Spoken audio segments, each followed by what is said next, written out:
quiero que me den la mano, empapada con nuestra sangre. Pido castigo. No los quiero de embajadores, tampoco en su casa tranquilos. Los quiero ver aquí, juzgados, en esta plaza, en este sitio. Quiero castigo.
Promediando el año 1986, desde la perspectiva del gobierno del presidente Raúl Alfonsín, con la labor realizada por la CONADEP y el juicio a las juntas, se cerraba un ciclo histórico, a partir del cual debía comenzar otro muy distinto, dejar de mirar el pasado para encarar el futuro. Para las madres esa definición era el primer paso hacia la impunidad del genocidio.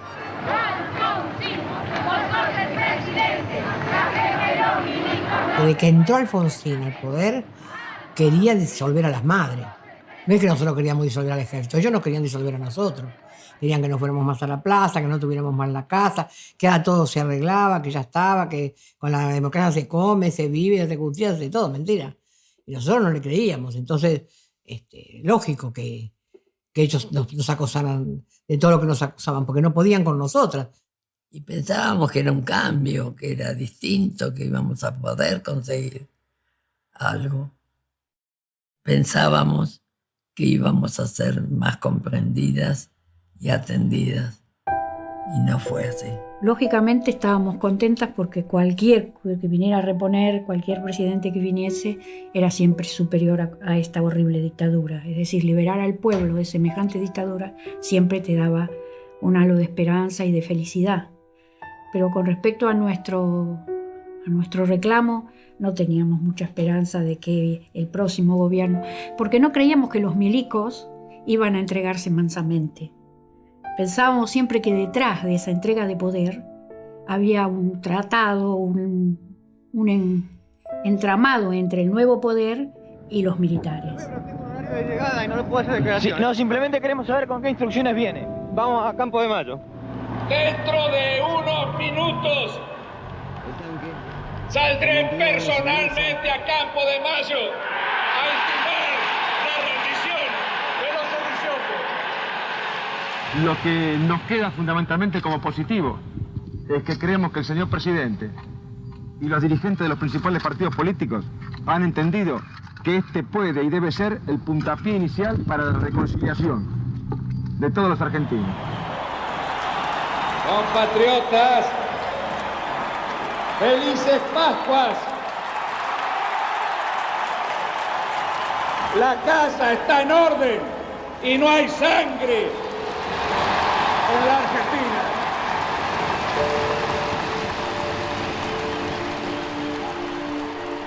Frente a las presiones de los militares, materializadas en varios alzamientos carapintadas, el Congreso Nacional sancionó 2 leyes que confirmaron la desconfianza de las madres para con la política de Alfonsín.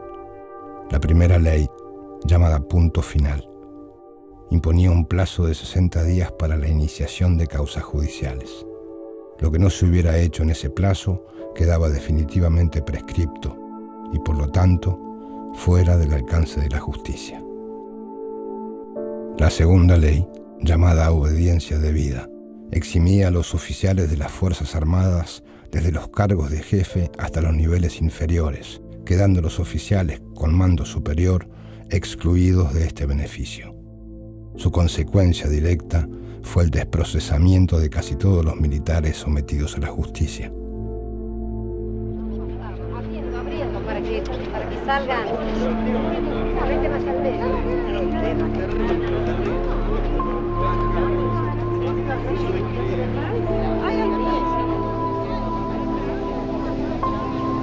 Cualquier lado que lo pegues, bueno, más o menos, porque ustedes salieron de un patrullero recién.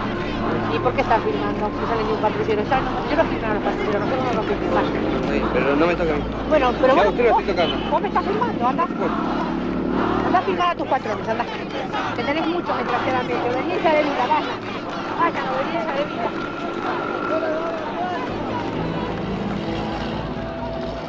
¿Qué hizo Alfonsín? Crea en obediencia de vida y punto final. Que no se reclame y obediencia de vida, donde los militares toman eso y dicen, muchos de ellos, si yo recuerdo que esta chica, este muchacho, yo los llevé, yo sé dónde los llevé, donde los torturamos, los matamos y los tiramos al mar, pero cumplimos órdenes de la gente de arriba. No tuvo la fuerza necesaria que había que tener en ese momento para enfrentar de una vez por todas al sistema de los milicos. Enfrentarlos, demostrarles que el pueblo y él, como gobernante, tenían las puertas de mantener una democracia libre y no algo que se estaba negociando para ser otra vez sometido a los requerimientos de los milicos. Si los asesinos eran perdonados, y teníamos que compartir la calle y las universidades y los cines y los restaurantes con ellos, no había cambiado demasiado. Y si estaban perdonados con esas leyes que estaban tratando de imponer los militares, porque ellos iban exigiendo cada vez más.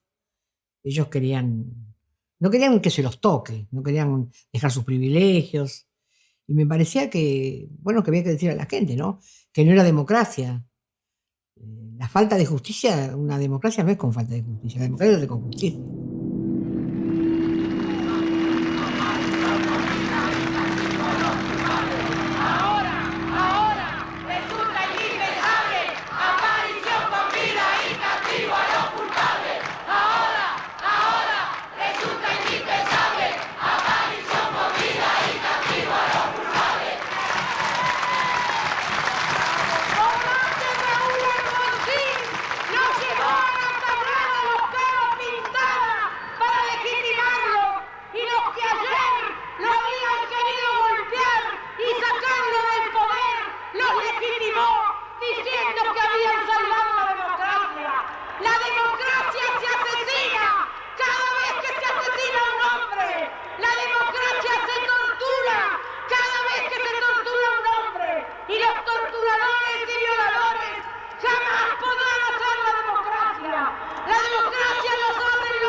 La Asociación Madres de Plaza de Mayo, liderada por Eve de Bonafini, asumió una política fuertemente radicalizada que algunos calificaron de antisistema, y ellas mismas se identificaron con la lucha a largo plazo por una sociedad socialista.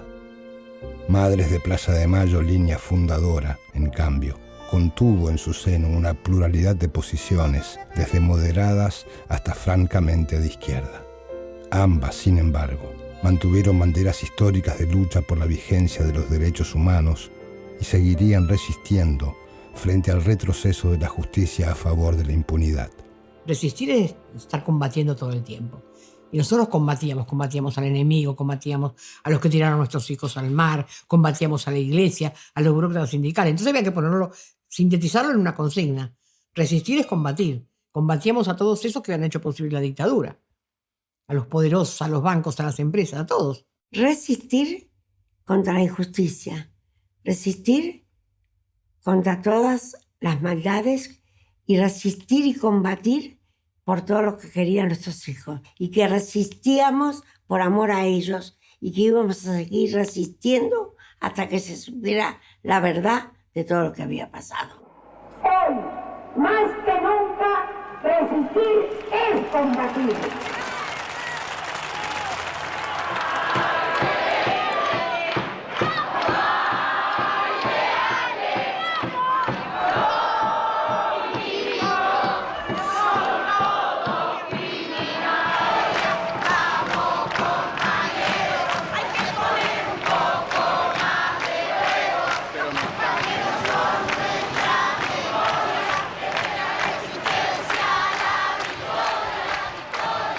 Exigir lo que exigíamos las madres no significaba que iba a ser peor todo, por lo menos para nosotros. Porque nosotros lo equiparamos, eso de que si las madres exigimos tanto van a seguir los levantamientos o los militares van a pedir más, nosotros lo comparábamos cuando íbamos al juzgado, que el juez nos decía, si usted no hace nada y se queda en su casa, su hijo va a aparecer. O cuando ibas a la iglesia, que el cura te decía, señora, rece, pero quédese en su casa que su hijo va a aparecer. Era como si hacíamos algo, éramos los culpables nosotros. Y nos sentíamos igual en ese momento. Que si nosotras pedíamos lo que pedíamos, éramos culpables de los levantamientos. No. Era la debilidad del gobierno de Alfonsín que hacía los levantamientos. Alfonsín ya había hecho lo que querían. Entonces necesitaban otro para otra cosa. Y creo que le hicieron un trabajo. Y Alfonsín se fue, no se quedó. Se fue antes de tiempo. El plan económico que ya se venía dando desde la dictadura, que creyeron que con Alfonsín iba a ser más manejable y vieron la posibilidad de que Alfonsín era un débil y que lo podían sacar y que con la hiperinflación era fácil sacarlo. Entonces se dedicaron de lleno a aumentar todo, a hacerle la vida imposible. Se tuvo que ir por eso. He resuelto resignar a partir del 30 de junio de 1989 el cargo de presidente de la Nación Argentina con el que el pueblo me honrara desde el 10 de diciembre de 1983.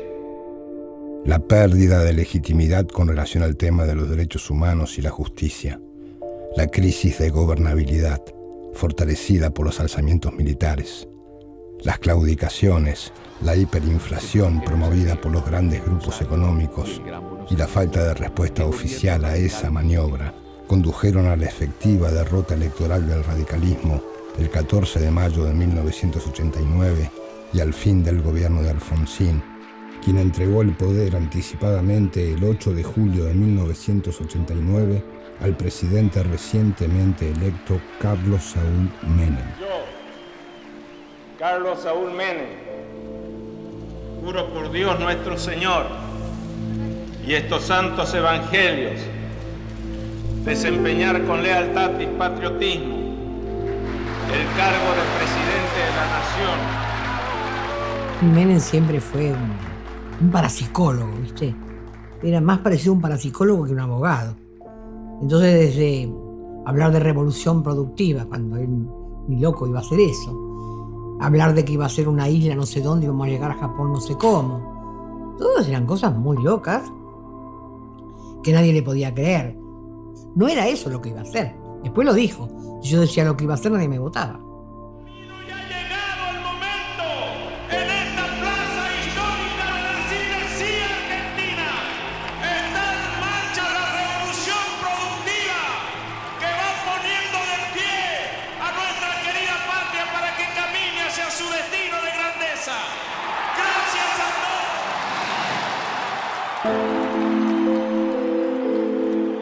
A pocos meses de su asunción, Menem decretó los primeros indultos a militares, absolviendo a comandantes que actuaron en la Guerra de Malvinas, a militares procesados y a los cabecillas de las sublevaciones militares carapintadas. Además, El indulto incluía exintegrantes de organizaciones de la guerrilla de izquierda y sobrevivientes de campos de concentración. En diciembre de 1990 se produjo un nuevo alzamiento militar encabezado por Zein el-Din. Menem reprimió el levantamiento, pero otorgó los últimos indultos que reclamaban los militares. Videla, Macera y Viola, entre otros. He firmado los decretos de indulto para militares y civiles a los efectos de que nos reconciliemos y pacifiquemos el país los argentinos. Yo sé que va a haber descontentos, como en todos los hechos de la vida, pero también estoy convencido de que muchos millones de argentinos están aplaudiendo esta medida. Una impotencia enorme, una desilusión, porque había sido un triunfo para nosotros la condena a los jefes de gobierno, y que este señor venga y se sienta omnipotente y les dé la absolución, los perdone. Los indultos se aplicaron reforzando la teoría de los dos demonios, mostrando como una guerra, perdonamos a estos y a los otros, y nosotros empezamos a pelear por eso. Contra eso, y porque se los juzgara y se los condenara y se los pusiera presos. No había otra manera. Que no nos engañen. La paz no viene con los decretos del indulto. La paz no viene con asesinos en la calle. Solamente vendrá cuando haga justicia, y la va a tener que hacer el pueblo, cambiando desde abajo todo profundamente. A pesar de las importantes movilizaciones que se produjeron en todo el país en repudio de los indultos, el clima dominante era de tristeza y derrota, como si todos los que participaban en aquellas manifestaciones supieran de antemano que su protesta no alcanzaría para revertir una medida que echaba por tierra lo hecho hasta el momento en materia de investigación y justicia por el genocidio. Efectivamente, Menem se mantuvo impávido.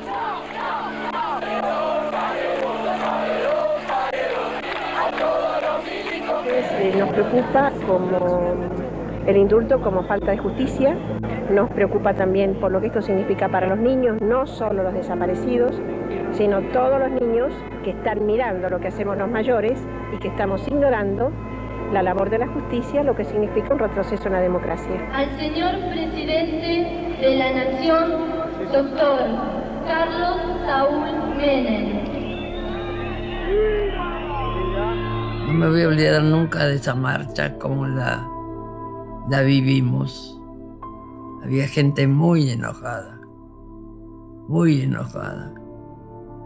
pero por suerte siempre prevaleció nuestro deseo de no pensar en venganza. Todo eso era vergonzoso. Teníamos plena conciencia de que ahí había un acomodo con los militares. La vida nuestra era la continuidad del reclamo, idear cosas que molestaran realmente para que de ahí saliera algo para nosotros que nos interesara.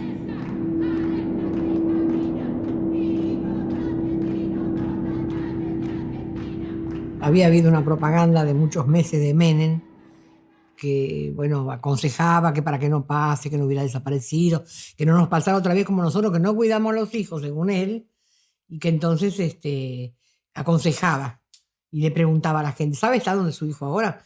Ocúpese de dónde está su hijo. Entonces nosotros, parangonando eso, se lo dimos vuelta y se lo pusimos para los milicos. ¿Sabe usted dónde está ahora los que torturaron y asesinaron a nuestros hijos? ¿Sabe qué cargo ocupan o qué actividades desarrollan? ¿Sabe dónde viven? Y bueno, eso ocasionó un golpe muy duro, porque eran 3 preguntas, pero muy cuestionadoras. Si a partir de estas denuncias tienen que salir a desmentir o a decir, bueno, estaremos nosotros para decir dónde están y que los echen, que los saquen, que los repudien, que los condenen y que todos sepan quiénes son estos tipos también. El primer escrache que le hicimos nosotros fue a Astiz. Él iba a bailar a una, no sé cómo se llama, chico, porque estoy vieja, a una boate, en mi tiempo era boate, ahora no sé cómo se llama. Entonces hicimos la fotografía de él y pusimos un cartel que decía, ¿usted sabe con quién está bailando? Y se lo pegamos por todos los lugares donde él iba a bailar, que eran 3 lugares. Se lo pegamos las madres, con engrudo hecho por nosotras. Fuimos a la madrugada, esas cosas locas que hacíamos las madres. Y estábamos tan contentas porque en algún lado salió y picó durísimo eso, porque claro, la mina que bailaba con Astrid no tenía ninguna gana que la saquemos por todas partes, ¿viste? Yo me estaba bañando en ese momento, eran las 11 de la noche, y Beba en su casa, y Eve que nos llama por teléfono, che, vengan para acá. ¿Qué pasa? Tenemos que ir, que salió Videla.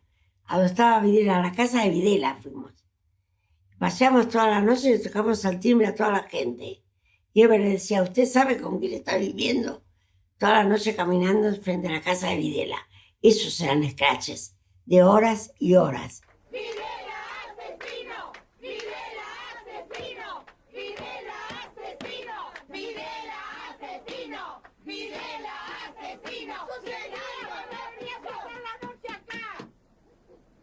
Y nos van a tener que bancar. ¡Asesino! ¡Asesino! ¡Asesino! ¡Asesino! ¡Asesino! ¡Asesino! ¡Alerta! ¡Alerta! ¡Alerta! ¡Se camina! ¡Milicos asesinos por las calles de Argentina! Nos decían que los scratches eran cosas violentas y antidemocráticas.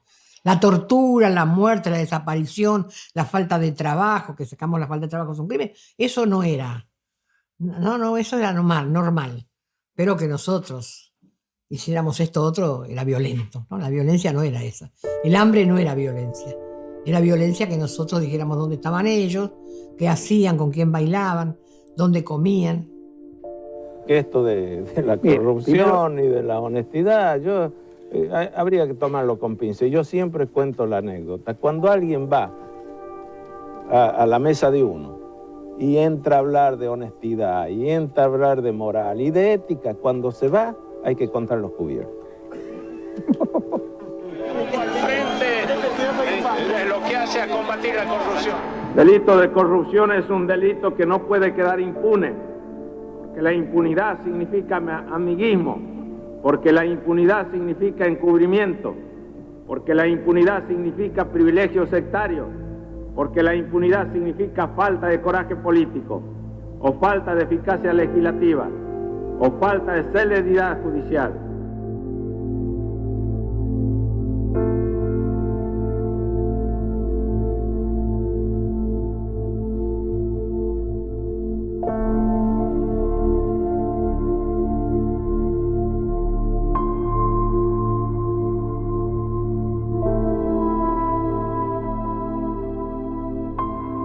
Menem vino totalmente pactado con la derecha. Menem vino desde un mundo capitalista, vino a entregar el país, no solo a trabajar con la derecha, sino que entregó el país, lo vendió, lo regaló y nos dejó sin trabajo, sin educación, sin fábricas, anuló las escuelas técnicas, regaló el YPF, hizo el desastre mayor y ahí tuvo demostrado cuál era el proyecto del capital. Fue un crimen, porque las empresas que él regaló se vinieron todas abajo, no se cuidaron más, hizo todo miñango. Y todos se llevaban la plata para afuera y acá no nos quedaba nada. Menem dejó el país más pobre que se pueda pedir.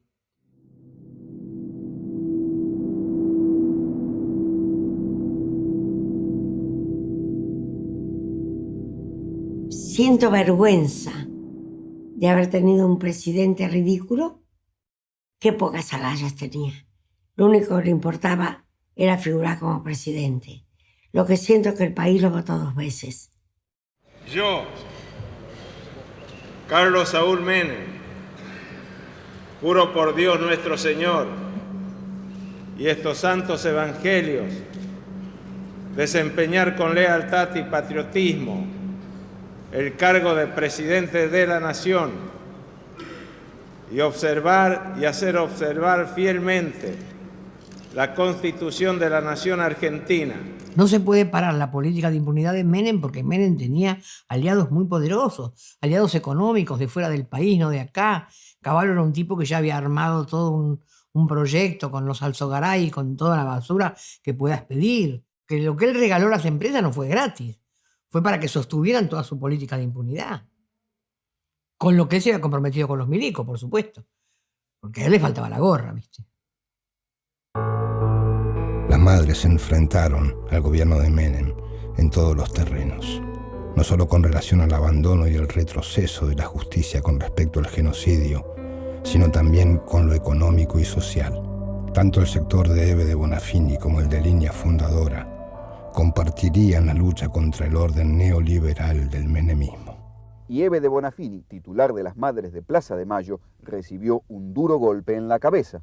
Los que nos reprimieron ayer, los que quieren aplicar el plan económico a cuesta de la sangre, del hambre, de la desocupación de todos nosotros. Si no tenemos claro que la sangre del pañuelo blanco ayer es la amenaza más fuerte de este gobierno para querer decirnos que paremos.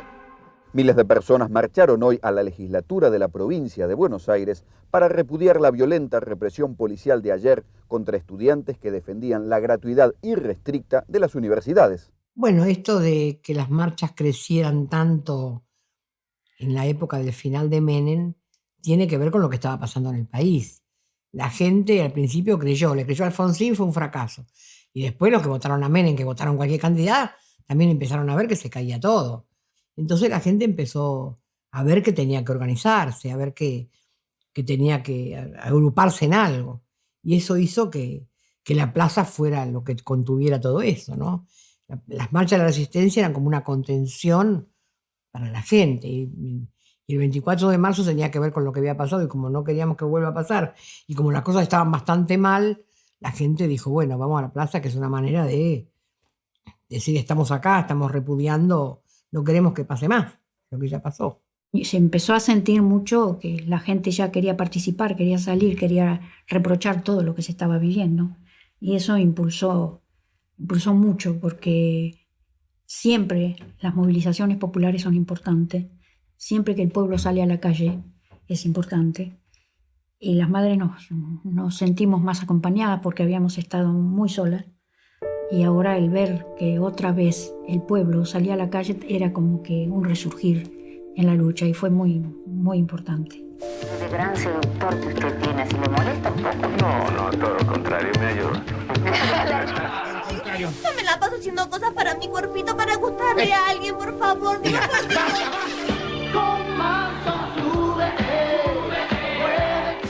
La desmovilización popular que comenzó después de la sensación de defraudación colectiva que provocó el Felices Pascuas de Alfonsín, el triunfo de las políticas posibilistas y negociadoras con el partido militar, las crisis económicas, así como una última desilusión que significaba el claro giro neoliberal de Carlos Menem, fueron cimentando un ciclo de retroceso de las conquistas populares. Estoy apasionado por este modelo económico, que es mentira que produzca más pobres. Pero, sin embargo, la movilización en conmemoración del 20º aniversario del golpe de Estado de 1976 iba a constituir un punto de inflexión. El gobierno, sin embargo, ha optado por no evocar oficialmente el aniversario. En esa oportunidad, la participación popular en el repudio demostró una masividad que confirmaba que el tema del terrorismo de Estado no estaba agotado en la conciencia colectiva. Las madres, esta vez acompañadas por distintos movimientos sociales, volvieron a situarse en la cresta de una ola que dio lugar al nacimiento de una nueva resistencia.